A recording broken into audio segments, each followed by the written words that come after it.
Hello, welcome back to our video series covering the Hex Grid plugin in Unreal Engine 5.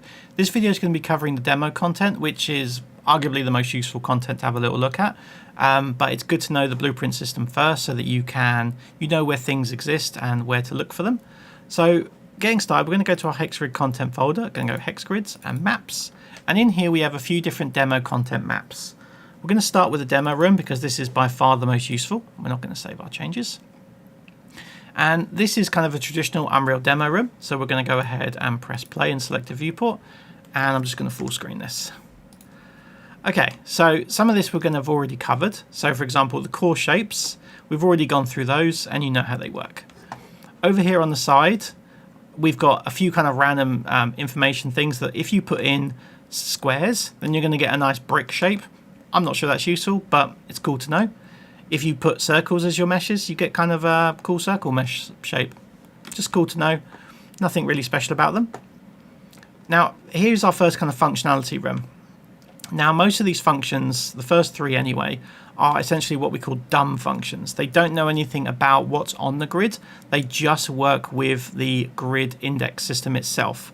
So you give it a coordinate and it's going to generate something from that coordinate based entirely on grid coordinates. It doesn't know there's mountains or tiles, it doesn't know about rivers, it doesn't know about tile cost or blocked maps. It just generates a simple output of indexes. So our movement range, we feed it a radius and it's going to give you a selection of tiles in that radius. So we're using 0, 0 as our origin, and then we give it a radius of 1 and it selects this first row. When you give it a radius of 2, it selects the second row, and so on. This system animates up to the full 5 rows. And if you want to know how to use the movement range function, just have a little look at the blueprint that comes with this example. The blueprints used are a slightly older version of Hex Grid that have a lot of debugging stuff in for selecting colors and stuff that I didn't want to include in the main one that you use. So just be aware it might look fractionally different, but the way it all works is all the same, and the way you use the nodes is definitely the same. So that's our movement range. Then we've got our single ring, and this is essentially the same thing, but it only selects the radius you've got selected. So radius of 1 is just these row of tiles, radius of 2 is just these tiles, and it doesn't include the origin in its selection either. So pretty useful, but again, because it's a dumb selection, it doesn't know about mountains and things like that. So it may not be suitable for, say, showing a catapult range, because maybe a catapult can't shoot over mountains if you're doing kind of a Civ style game. So just want to be aware of. Then we've got line drawing, and this is again a simple line drawing. It doesn't know anything about the map. It just gives you a point. It gives you an array of indexes from A to B. So it does pretty much what you want there, and it's a live demo. You can see how it works on the blueprint. Now, pathfinding is our first smart one. This is an implementation of A-star pathfinding, and the core code is actually written by Epic. So it's incredibly optimized, multi-threaded, etc. And it'll also stay up to date for all future Unreal.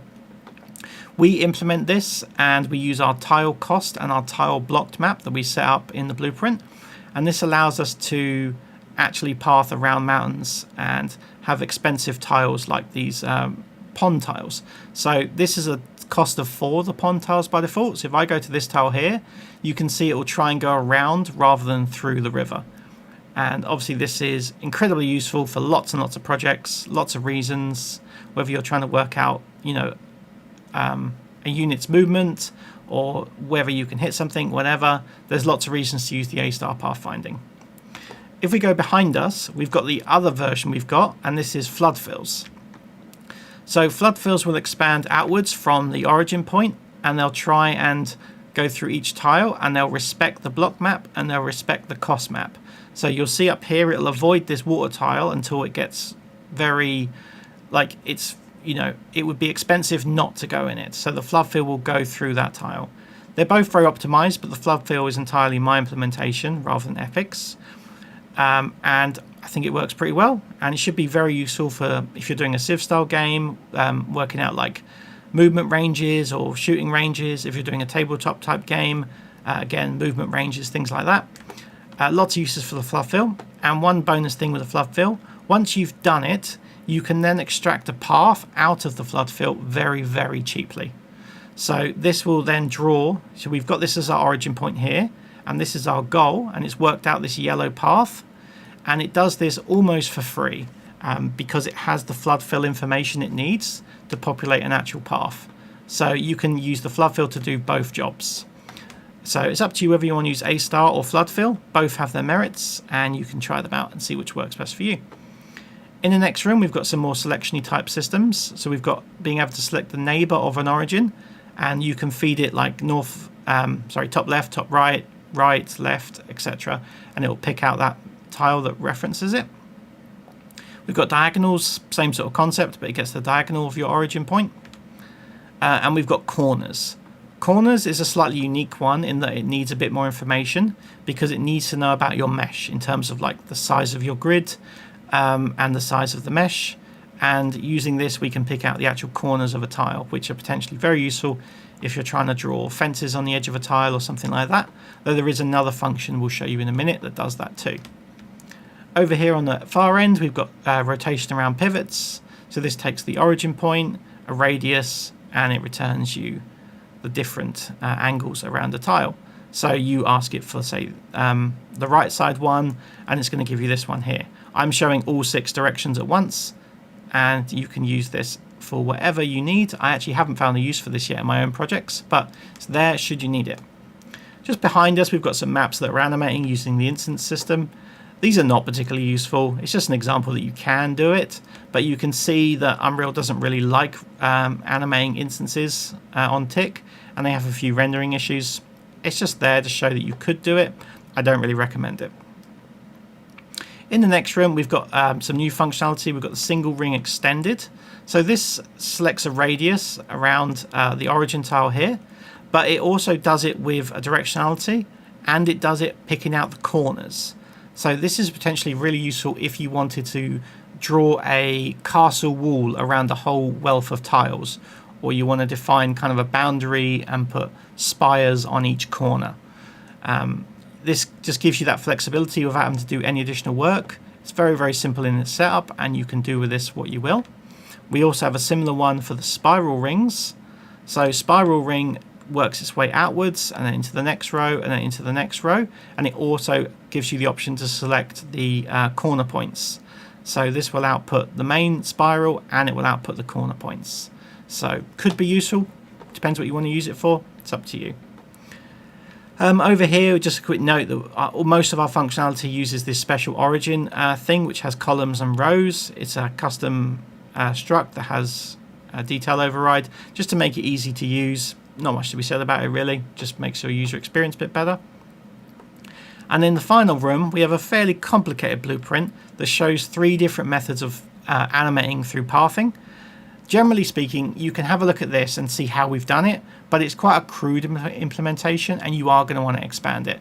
But this example shows either using interpolation on tick, using the AI move to, or just having a spline that we move a character over from point A to point B.